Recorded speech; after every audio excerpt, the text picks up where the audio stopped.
saw a video on Twitter involving Mayor Lightfoot. The image on the left is what we saw, and that is not normal for her to look of that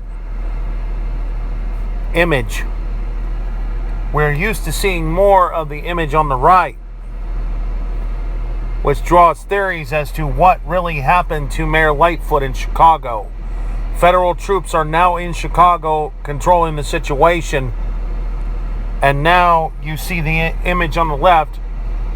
It draws questions as to whether that is a double that has taken Mayor Lightfoot's place, and it could explain why the situation in Portland has really gone downhill to the point Ted Wheeler is now blended in with his own crowd in Portland for fear that he may end up in the same fate as Mayor Lightfoot.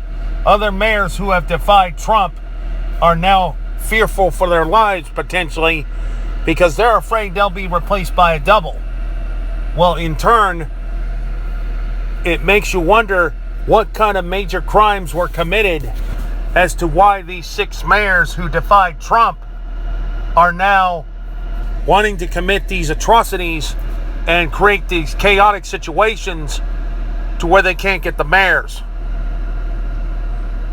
It makes you think if our federal government is invested in doubles, replace these people because they may have committed potential crimes, specifically possibly human trafficking. For these people to hate Trump, it does raise a lot of questions. Continue to think, research, be vigilant, and I'll see you in the next video.